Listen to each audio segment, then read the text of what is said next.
Great. So thank you everyone for joining us for the virtual session. We're really excited that we have this sort of hybrid conference going on to make it possible for us to engage in research presentations as well as those who are in person.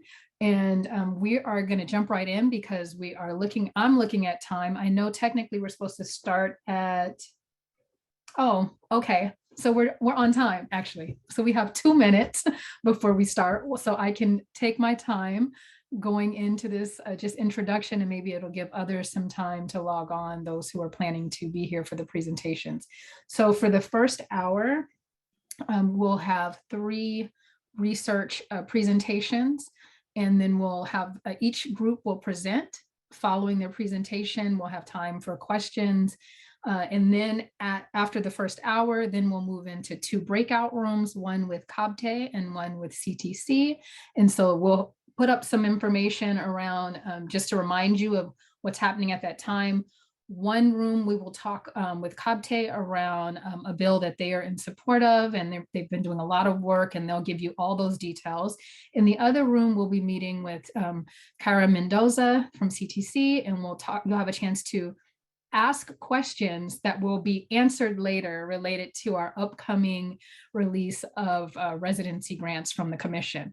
But I'm now going to hand over to my colleague, Yesenia Jorgensen, who will move us into doing the introduction for our first research presentation with Learning Policy Institute.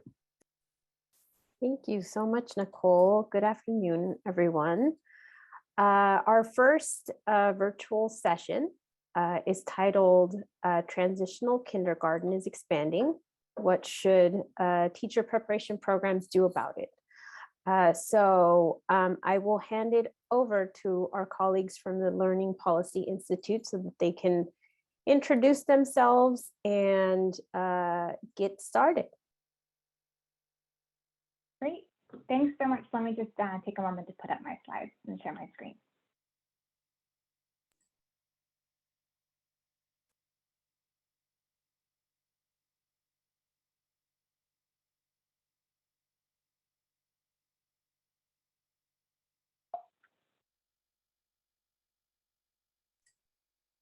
And for our presenters, Yesenia and I will give you all time checks in the chat too, just so you don't have to worry about tracking the time. We'll make sure to let you know how much time you have left for Q&A, et cetera.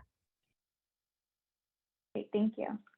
So can you see my screen? I should have up a slide that says the title of this presentation. We see an overview slide. Didn't see that slide. Let me start one more time. And I'll introduce myself in the meantime. I'm Hannah Melnick, Senior Policy Advisor at the Learning Policy Institute, where I co-lead our early learning team. And I'm joined by my colleague, Kathy. Kathy, I'll pass it to you. Hi, everyone. Kathy Yoon, Senior Researcher at the Learning Policy Institute. I know some of you already, so you may know that I, in a previous life, before I was at LPI, I was on the teacher ed faculty at Fresno State, where I worked in the multiple subject program as well as in the early childhood program. So the topic of TK is really kind of like the intersection of those two worlds. And so it's a topic that's very near and dear to my heart. So I hope you will find the presentation informative today. Great, thanks, Kathy. All right, can you now see my title slide? Yes, okay. So today we're going to be talking about transitional kindergarten's expansion and what it means for teacher preparation programs. So we at the Learning Policy Institute have been really closely tracking teacher shortages, as I'm sure you all have too. But we've also been studying how many more TK teachers we're expected to need as we expand our preschool programs. So today we're just going to share a little bit of policy context, talk about our projections of demand for new TK teachers, and talk about some of the pathways into TK that we foresee, and then the role of teacher preparation programs, of course. So just want to start with a little bit of context on the early learning landscape in California, for those of you not familiar. We have several different programs that serve young children, including 4-year-olds, everything from licensed exempt to family child care homes to child care centers, but also transitional kindergarten, which serves older 4-year-olds who just missed the kindergarten eligibility cutoff. The California State Preschool Program, which is for income eligible 3 and 4-year-olds, and of course Head Start, which is for children whose family are less than the federal poverty line, birth through age 5.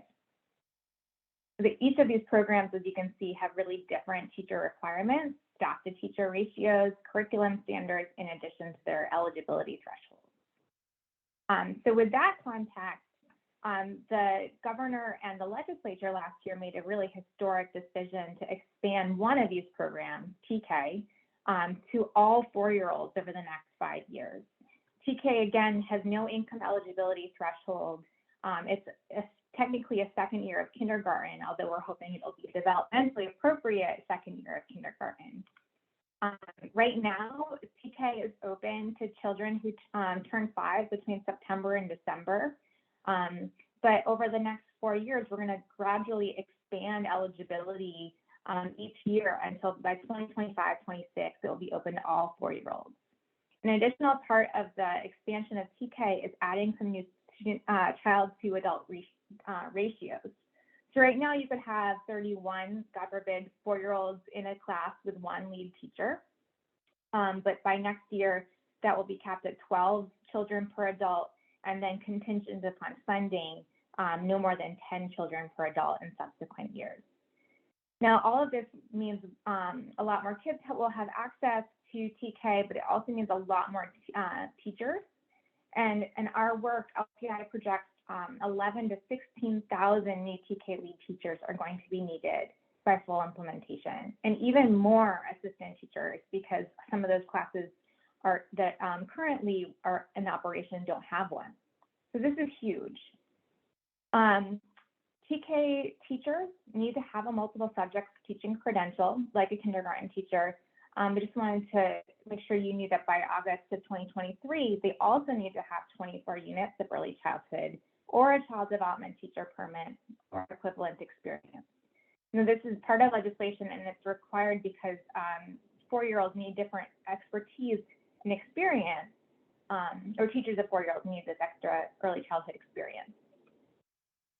Also important to recognize that the CTC, the Commission on Teacher Credentialing, is exploring the development of a new PS3 credential that could be authorized by as early as December of this year. This could be a really potentially important credential to help create a bridge between the child development teacher permit that's required of our community-based preschool teachers to allow them to get a credential and teach TK. We've been thinking a lot at LPI about who might be potential sources of teachers for this massive expansion. And one group of teachers is, of course, our multiple subject credential holders.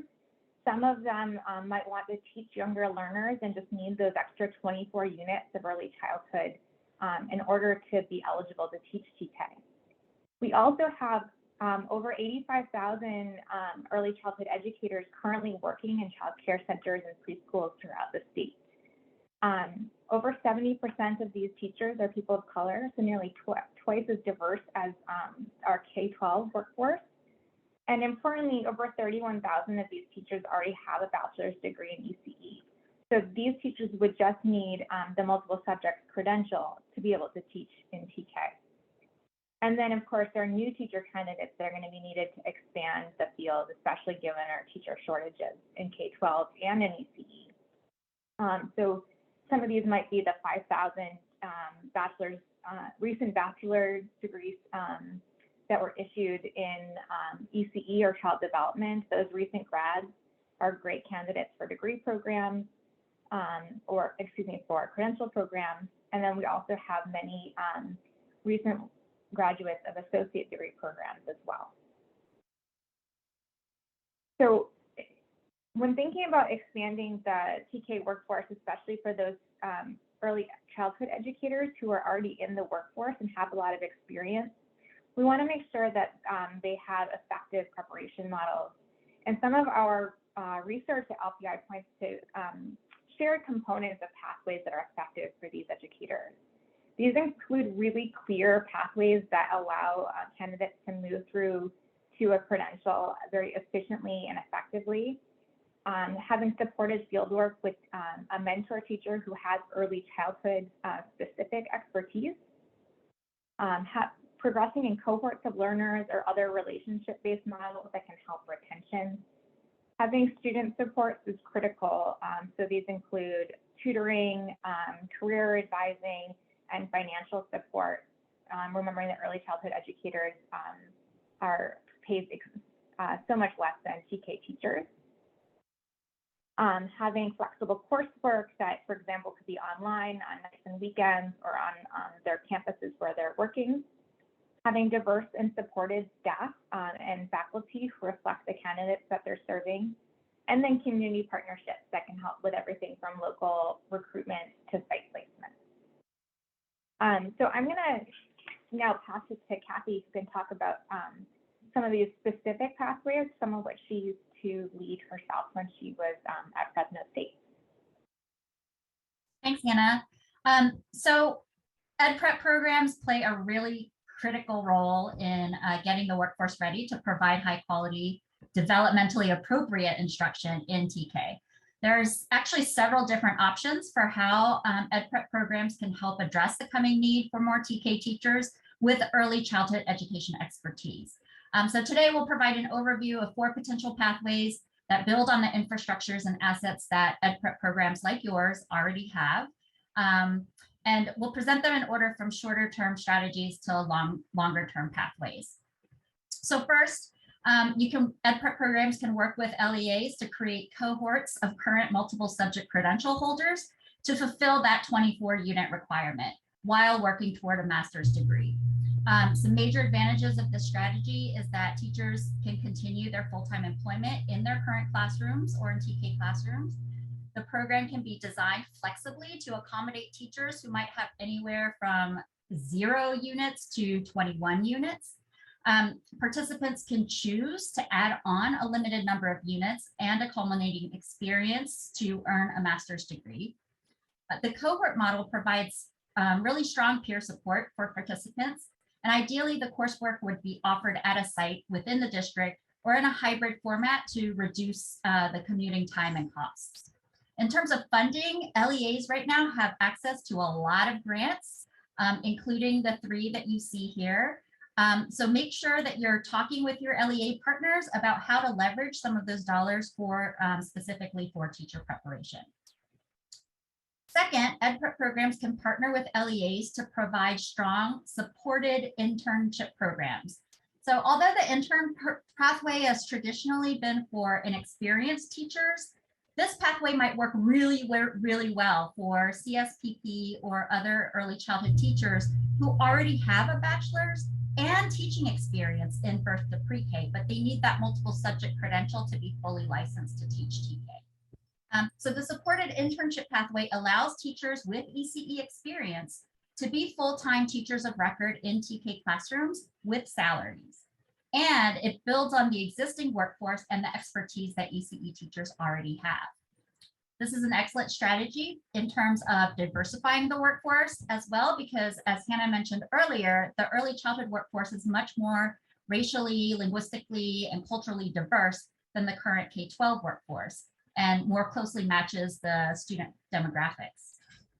The key for this approach is that they are supported internships, meaning in order to set interns up for success, they need high quality mentorship and specialized coaching that incorporates the tenets of high quality early childhood education. An intern pathway could also be funded using the 3 grants that were mentioned above. And interns enrolled in a multiple subject program can apply for up to $20,000 to help cover tuition costs through the Golden State Teacher Grant Program. Our third example is residency, and you'll hear more about this with West Ed's presentation. Or can we get to the next slide, please? And actually, we saw a lot of capacity grants that were just awarded to partnerships that are hoping to build TK and K-focused residency programs.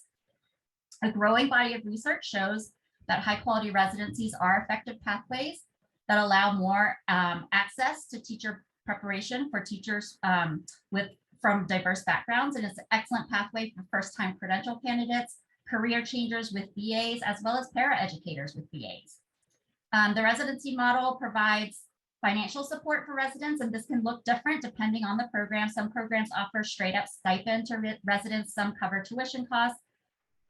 Especially for TK, which will require a 12-to-1 ratio starting next year, as Hannah mentioned, the residency is an ideal model because you could have the resident be employed with a salary as the second adult in the classroom, using assistant teacher or para budget lines to cover salary and tuition, minimizing the need to go into debt by taking out loans or having to work another job. Many residencies require a minimum teaching commitment from residents who complete the program, so this model supports a more stable workforce for LEAs.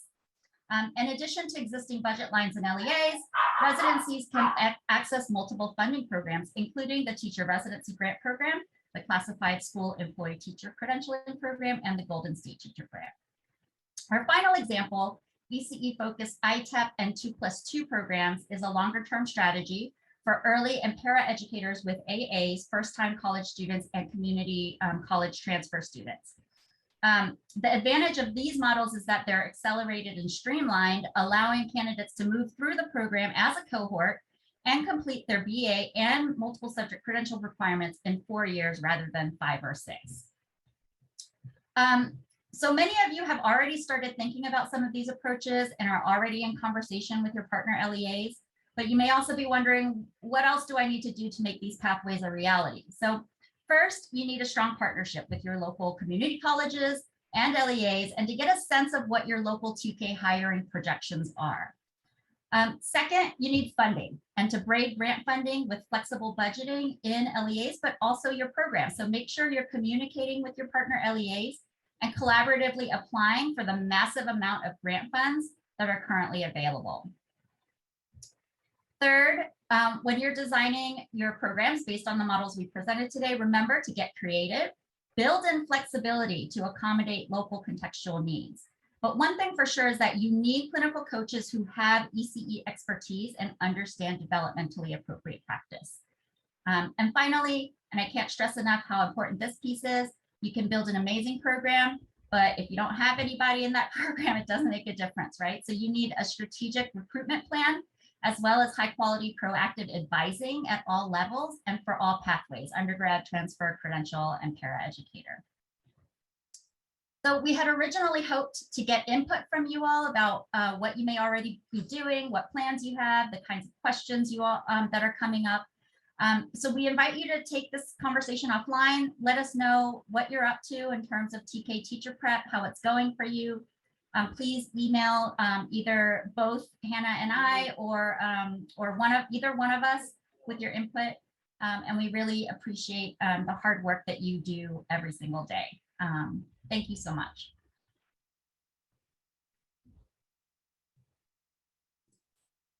Thank you. Thank you both. So I do see there were questions that were coming up in the chat already. And Hannah, thank you for already responding. Please feel free to continue to ask those questions. I am also putting in the chat the email addresses for both Hannah and Kathy, so you can reach out to them as well with any follow-up. And I just want to add to Adora's question, we're conducting a study of P3 credentials in other states to help answer some of the questions that you're asking about, you know, do teachers take up this P3 credential? So we'll be sharing that out through our listserv soon. We encourage you to sign up if you are not already on it. Great, thank you. Our next presentation is titled Teacher Residency Programs in California, Financial Sustainability Challenges and Opportunities. So I will turn it over to our presenters from West Ed so that they may introduce themselves. Great. Hi there. I'm Melissa White. Glad to see you all. I'm going to go ahead and get my screen shared. Get started. All right. Thank you. Oh, okay, got it. Thank you, Kathy and Hannah. That was a great presentation. And yes, I'll dig in a little bit more to teacher residency programs in California. I'm going to share back just a few high-level recent learnings from WestEd's evaluation of California's teacher residency grant program today. Most of what I'm going to share today is included in a recently released brief for those of you who are interested in learning more. I'm going to just, Kathy already shared a bit of background on teacher residency programs, but I'll elaborate just a little bit for those of you who are less familiar. Let's see here. So teacher residencies are a specific approach to teacher prep, distinct from many traditional pre-service programs and intern programs. And the key components are that they're developed and operated by a partnership between a local school district and a university or college. Throughout this presentation, I'll use the acronyms that I hope you all are familiar with, LEA and IHE, to refer to the partners. Integrate credentialing coursework and with a clinical placement in the classroom of a mentor teacher for a full academic year. Provide residents with financial support and often require residents to commit to teaching in the district for a specified number of years. Prior research has suggested that high quality teacher residencies are a promising model for addressing teacher shortages and closing the teacher diversity gap. This is largely because of an emphasis in recruiting teachers of color in many programs. The fact that residents gain intensive district-specific classroom experience, and the service commitment helps ensure resident completers remain in high-need schools. So in 2018, the state of California made a major one-time investment in teacher residencies. 32 grantees received funding in March of 2019, funding a total of 38 partnerships, and with grants of $20,000 per resident for up to 5 years, which is the first tranche ends in 2023. And that original $75 million was directed at special education, STEM, and bilingual teachers.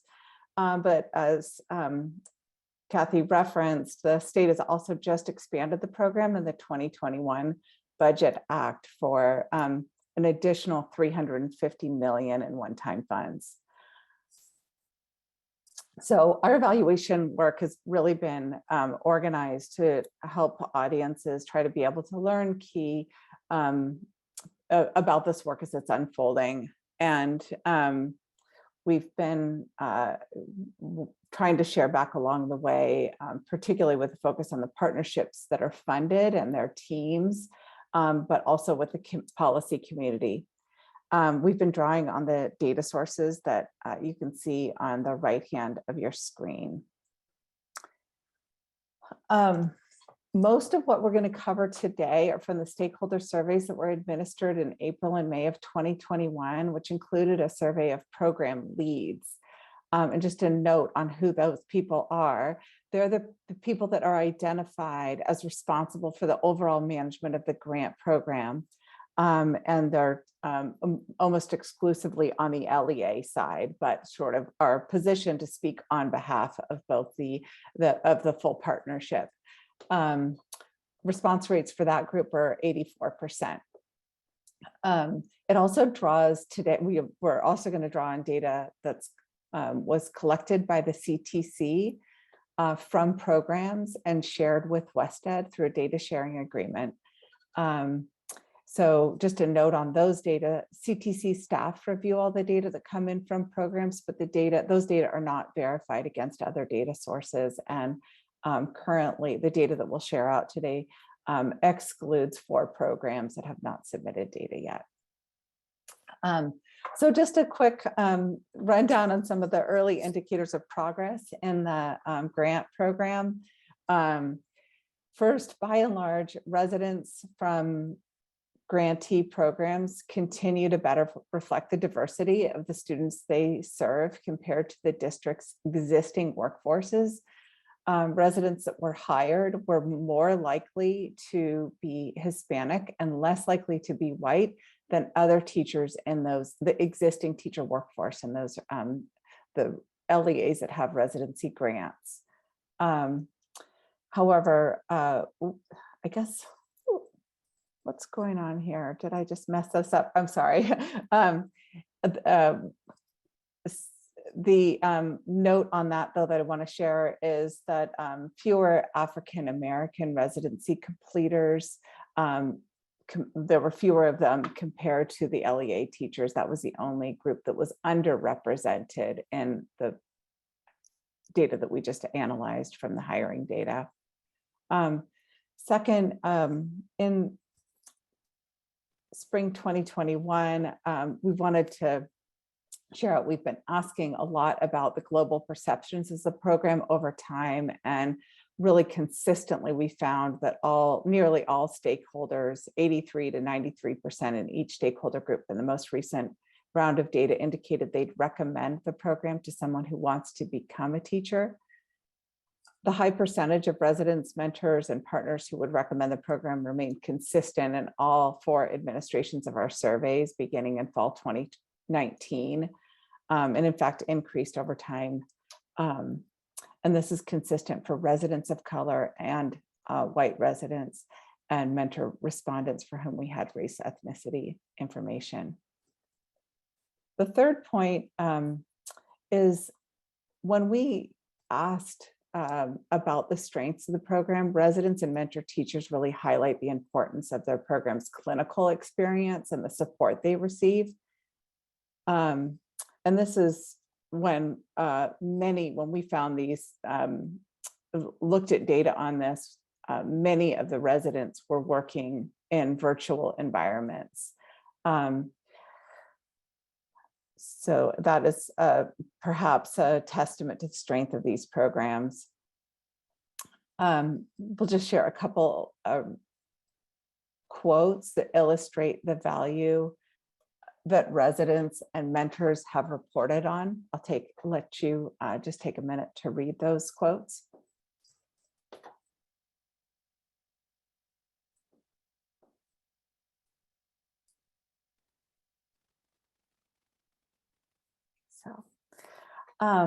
So with that, I'm going to move on and just share a little bit about some of the challenges to afford in the space of resident affordability and program sustainability that we've started to see in the data we've collected.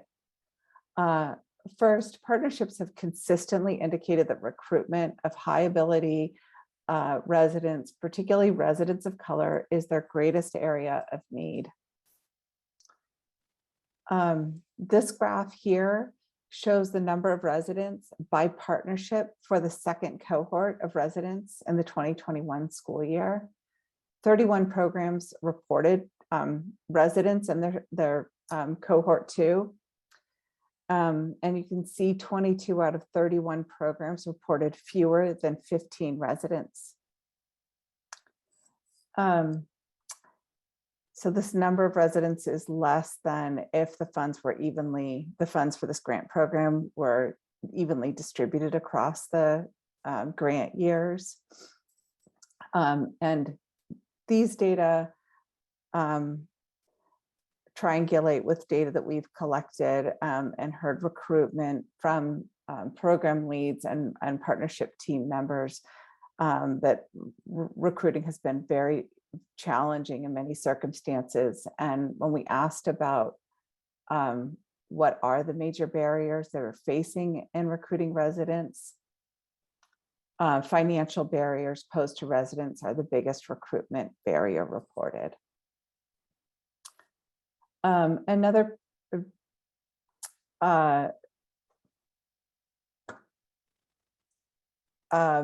emerging finding is that a majority of residents experiencing, what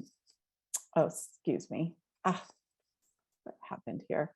A majority of residents are experiencing financial hardships during their residency year, and residents of color are disproportionately impacted.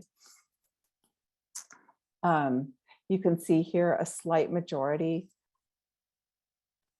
Oh, okay. Excuse me, this is jumping around a little bit. A slight majority, but a majority of residents reported experiencing financial hardships at least occasionally. On the top two bars on your screen, you can see that nearly 30% experienced food or housing insecurity. And the bottom two bars show that over half experienced an inability to pay bills or school expenses. This isn't shown on here, but nearly a quarter of residents reported they don't have or are not sure they have access to adequate health insurance. We also found that residents of color are statistically significantly more likely to experience these four hardships, not to have health insurance and to say they didn't get scholarships, fellowships, grants as compared to white residents. What we don't know is, with this context, how many potential candidates opted out of the residency opportunity because of anticipated financial challenges. A third piece that we wanted to focus on is that many programs are not building toward financial sustainability.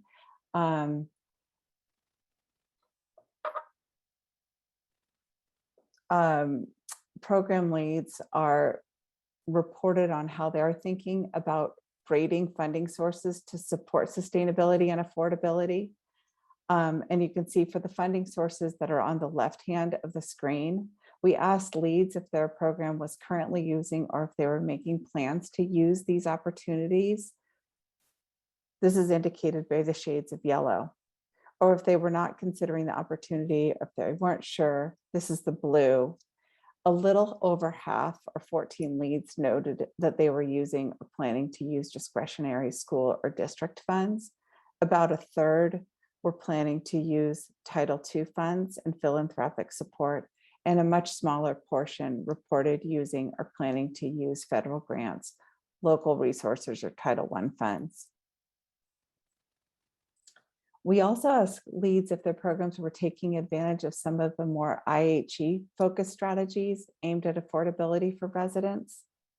And about a third, more or less, were using or considering using strategies around providing residency-specific financial aid packages, condensing coursework to reduce the time and cost of the program, and planning recruitment cycles to align with financial aid deadlines.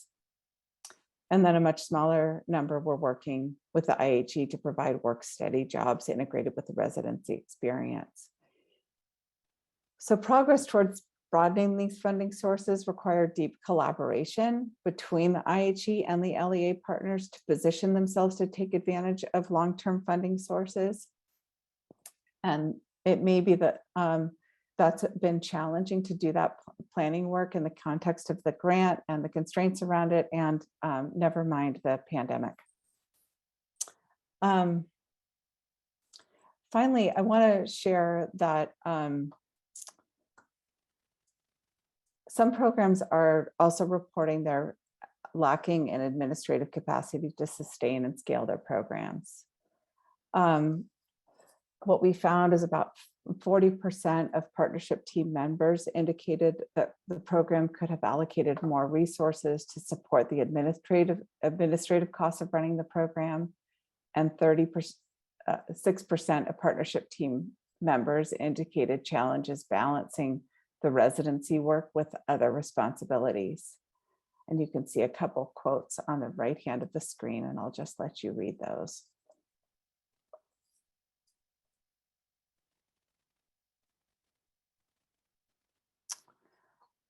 So in closing, I just thought I would share briefly some recommendations that we included in the brief that we recently released and have been sharing with colleagues in the policy community based on learnings from the evaluation work we've been doing. The first is really focused on state leadership and building a statewide vision, framework, and coherent support system for residencies that really prioritizes sustainability and affordability in the context of the fact that these are one-time funds. noting the importance of, and then aligning grant making, grant requirements, data collection, and technical assistance to this vision and framework. Secondly,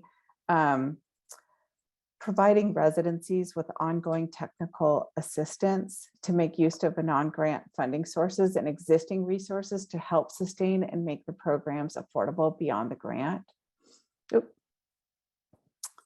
And third, provide clear guidance to residencies on the federal and state financial aid that's available to residents and how to support residents to access this aid. Our second set of recommendations is also geared towards a policy audience, but also home in on where state leadership might work to create enabling conditions that support sustainability and affordability. So the first is aligning residency programs with the strategic vision and goals of the district partner, ideally from the start. This includes articulating how residency will support a diverse teacher pipeline and quality instruction that's tailored to district needs. Second, encourage programs to engage the right system level leaders at the outset, who can help set the vision and direction and make the connections across key stakeholders and collaborate to leverage existing and non-grant resources. Third, encourage programs to incorporate dedicated support roles responsible for sustaining and planning and relationship building. We know the logistics of setting up and running a residency program leave little bandwidth for sustainability planning if these dedicated roles don't exist.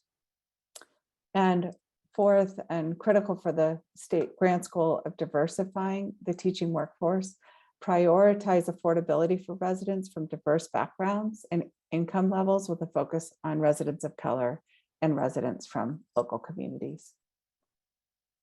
And so that's all I have to share. Just thank you all for your attention. I look forward to any questions you have. I'll stop sharing. Thank you, Melissa. And please feel free to drop questions from Melissa in the chat. And Melissa, do you mind if we also drop your email address just in case there are follow-up questions? No, I don't mind. Great. And then Melissa and Kathy, we had questions around sharing your slides. I did share the briefs that you all were referencing in your presentations. I shared those links already, but if you don't mind also sharing your slides at some point, I'm happy to share them later. It doesn't have to be right now, but if you have a link to share now, feel free. Great presentation so far.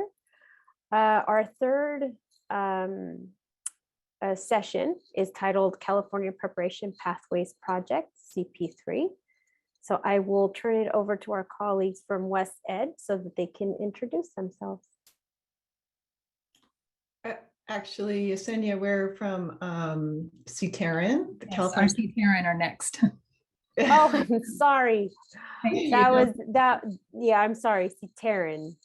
Yeah, thank you, Yesenia. And also, Yesenia, Nicole, we were wondering if we could be a little more interactive. We had a few questions and then we wanted to just get some input from people. Would that be all right?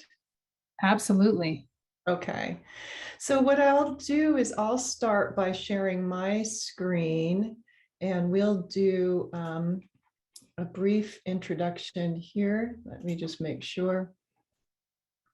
Hold on a second. All right. Are you seeing one slide or all the slides? One slide. Great. Thanks. All right. So CTARN, the California Teacher Education Research and Improvement Network, has been doing a number of different studies. This one is something that's new. It is supported by the Bill and Melinda Gates Foundation, and we're going to describe a bit about it for you and get some input. What we want to do is some brainstorming together because this is a very new study. And so we're just in the very beginning phases. So this being here at CCTE was an excellent opportunity for us to be able to do that. The other thing that we want to do is gather your input, both about as well as interest into this work. All right. So I'm just making sure you are just seeing one slide? Okay, because it's not looking that way. All right, so briefly, some of you may know CTERN. We've been around for a little while right now, but there are four main sort of areas of work that we're doing. And the one that we're going to be focusing on here today with you all is the work around developing a data system whereby we can study teachers, especially teachers, eventually other educators in our system, but their pathways into the profession so that we can answer some critical questions about their recruitment into the profession, their retention in the profession, who they're serving once they're going into schools, where they come from, what their experiences in preparation have been like, and understanding something about who are our teachers and where are they coming from, and hopefully with that also understanding how we can diversify our teaching force.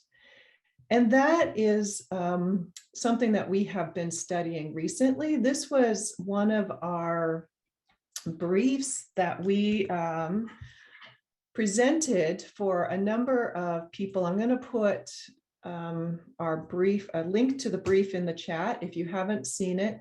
So with this study, what we did is we came to understand,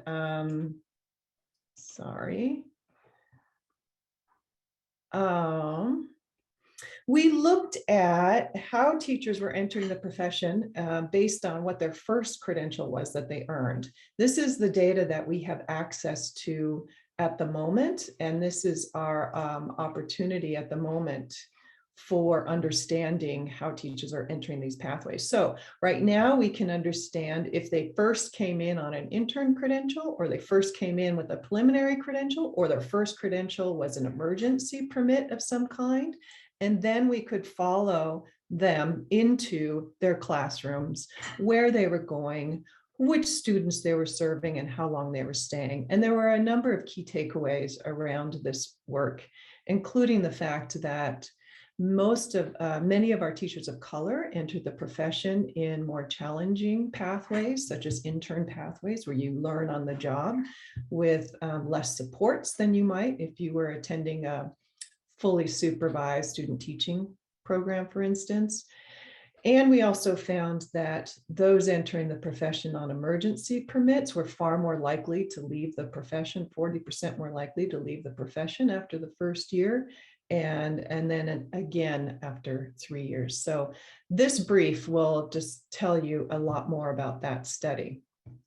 The point being is that we have developed this system now where we can follow teachers into the field. But what we want to do, and what we are doing with the California Teacher Preparation Pathways Study, is trying to understand a little bit more about the pathways that teachers enter the profession with. So the data, the current CDE and CTC data, again, allows us to look at interns and teachers who have gone to student teaching or have gone in on emergency permits. But that data isn't divided by whether they went through a residency program. And as Melissa just talked about, that's pretty critical to understand. We don't know whether they attended a program that was primarily an online program or a face-to-face program. We don't really know a lot about the characteristics of their preparation going in with this current data set. So what this program, or what our study is doing, is somewhat of a pilot to extend this work to understand if we can distinguish these pathways better, and if we can use some existing data, such as the CTC's accreditation data system data, the ADS, that many of you probably know about. You may have even been responsible for entering that data for your program, and or if there's other, key data that we could incorporate to understand these pathways better. So our goals for the pilot are to really get an understanding from some of our EPPs, our educator preparation programs, about their use of CTC's accreditation data system, how they use it for program improvement, what their questions and needs are, and then get an understanding of what other data or characteristics of their programs are more useful or most useful to them. And then we want to explore the feasibility of using the ADS data in the same way that we did with this pathways research that I sent you the link to understand patterns of placement retention, diversifying the teaching force. And then finally, we're hoping that through this work, we'll also increase communication and collaboration across a lot of organizations involved in teacher data work, like the Cradle to Career. The CSU system has a lot of data work going on. CTC has a lot of data work going on. We want to try to be sure that we are all not overlapping, but doing the things that California needs at this moment. All right, so I'm going to turn it over to my colleague, Tom Smith, and he's going to talk a little bit about this. Okay. So the important thing to know about the data that's accessible through the ADS is that it comes from, or it kind of begins when a student earns a credential.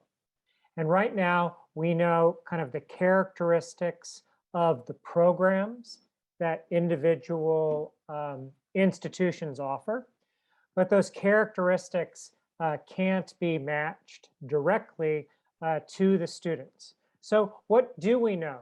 We know right now whether or not from the kinds of credentials that are awarded, whether or not somebody's coming through a preliminary, an intern, or an emergency waiver pathway. And the reason that we know is because that's the kind of credential that they have been awarded. What we don't have as good a sense of is any of the kinds of characteristics of the programs that Tina just mentioned. And we certainly don't know the degree to which kind of the experiences of students change while they're in a program.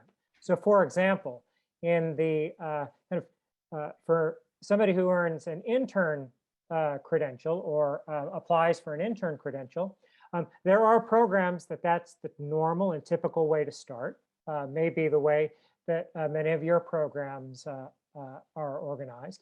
But in others, students start in a regular student teaching program, and then a district might have a need for a student, make a request to a program of, do you have anybody that could serve as an intern? And then the student would get an intern credential and make that shift during the program. So their experience isn't necessarily a characteristic of the program, but it is a characteristic of the way in which they've experienced going through the program.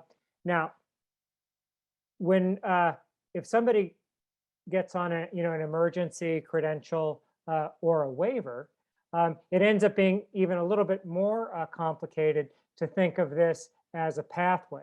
Our earlier work showed that teachers of color often were more likely to enter teaching through an emergency or waiver pathway. But then they need to make an affirmative move either into preliminary credential route or an intern credential route in order to stay in teaching, with all of the financial challenges that were raised in the discussion of the residency programs being a complicating piece here. Now then, of course, we have the preliminary credentials that come out of both a preliminary program and an intern program. We have induction program requirements, often with data not tied back in any way to credential programs, and then leading to other credentials. Okay, next slide.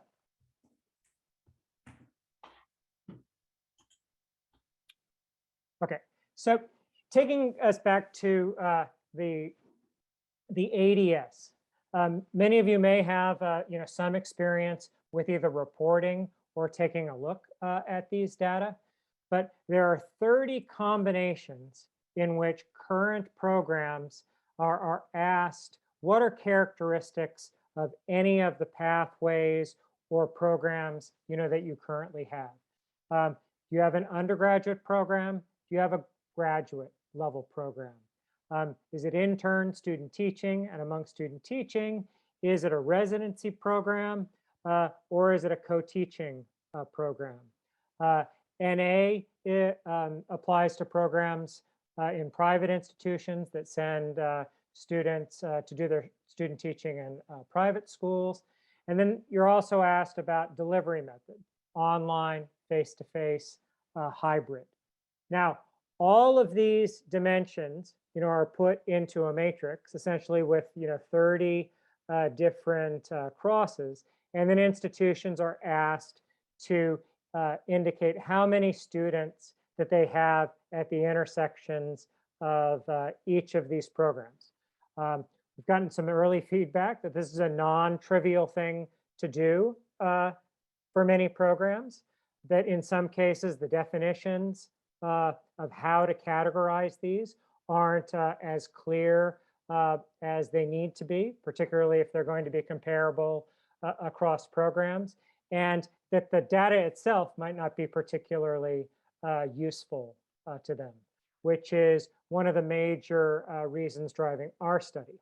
And so what's really important to us is to have a sense of which of these categories, if they could be linked to individual credential holders, and then using the Sateran database, or ultimately, say, the Cradle to Career database, could link to where students get their first job, how long they stay in the teaching force, which would be most relevant. Because having all of these characteristics would make it very difficult for your credential analyst or whoever on your campus would assign people to these categories, a difficult undertaking. So I'm going to pass this on to Christine to pick up from here. Great, and I know we have just a few minutes left. So in the chat, I'm going to ask a few questions, and you should just feel free to share your ideas, because we're so excited to have such a wealth of perspectives. So as Tom was mentioning, when looking at these different dimensions, is there a dimension that you feel is more valuable to capture within these three, if we're thinking about trying to describe or talk about the preparation pathway for individuals, their hiring, their retention? Is there something in particular that you feel would be most important to capture from these dimensions, or a dimension? Or is there something missing?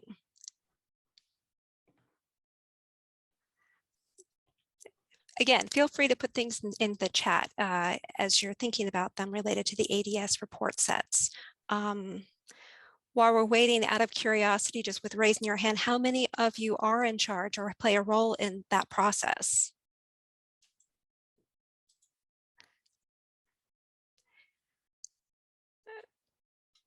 Okay. Well, one thing we want to do, and I know we're almost out of time, I think I've got a minute left, is that we're, as Tina said, this is really the start of the study. We're trying to find ways to incorporate your ideas to make sure this is a valuable exercise. So we'll put a link in the chat here. So if you want to continue the conversation or share your thoughts about what we have been just discussing, we welcome it. And again, any other questions, thoughts based on thinking about that? Oh, here we go. So there you go, Tom. Residency and co-teaching are supposed to be mutually exclusive, but there's conceptual overlap. Anyone have some reactions to that, or have characterized their program, or had to try to characterize their program as one or the other, and how to make that distinction in the report sets? Michelle Hall has her hand up. Oh, great. Michelle, please. Sorry, I don't have a question. I was just answering the earlier question. Okay, that's what I thought. I think our time is up for the moment anyway, but what I want to just emphasizes throughout when we have an opportunity to talk, it's, really, how do you distinguish what's really important between a pathway? And is there some way to capture that in a large data system?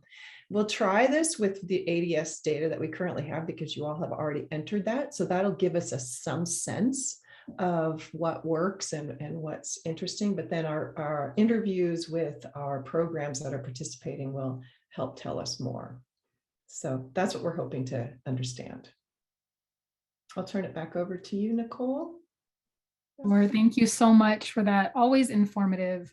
Appreciate the work that you all are doing over at CTERN. Thank you to West Ed as well for joining us today, and for Learning Policy Institute also joining us. Throughout the session, we did share briefs and information from each of our individual partners who presented today. I'm also dropping now CTERN's link to their website. I believe this is the page that has information on the California statewide data systems information that was referenced. But if there are any other links that you all find that are important to share, please share them here. We'll save the chat and try to curate information so that if we do a follow-up, we'll be able to provide that information forward. This session is being recorded, so I will follow up with presenters to see if they are okay with us also sharing the recording in addition to sharing the slides. We did this last year as well, and we found it to be helpful for our colleagues who either had to dip in and out, or in this case, we have a hybrid. So we may have people who are in person who really wanted to hear the presentations today. So thank you all again. Feel free to use a reaction emoji, or if you just want to unmute to express your thanks to our team here, please feel free to do so. Thank you. So we have about a 5-minute break. If that's all right with everyone. I know we've been sitting and on the Zoom screen for a minute. So while we're setting up the breakout rooms for COBTE and CTC, we'll take a 5-minute break, and we'll be back here at 2:14. We'll break out at 2:15. All right, welcome back, everyone. So now we are preparing for our 2 breakout rooms. One will be with COBTE. The title of their session is Rebuilding the Pipeline for Bilingual Teacher Preparation, AB 1701. And then we will have a second breakout with CTC, help build the FAQ for upcoming residency grants from the CTC. So Sarah Thomas, if you can go ahead and launch our breakouts. It is a choose your own. So if you are unable to choose your own room, using this feature, just drop in the chat which room you'd like for us to move you to, and we'll go ahead and make the move for you. Thank you everyone so much for joining us for this session. Hopefully I didn't kick you out all out of the room like mid question or comment. It's okay. We went a little bit over our time. Okay, no problem at all. So in the chat, I'll drop again for everyone just in case it didn't show up. This is the schedule for the rest of today and tomorrow for virtual sessions. So if you're attending another virtual session today, we have the Policy Summit with CAIS. And Sharon is on her way to the COBTE meeting. Great. Okay. Great. Thank you. Thanks so much. Good to see you all. Great conference. Good to see you, all. Nicole and Cindy and everybody. Good to see you.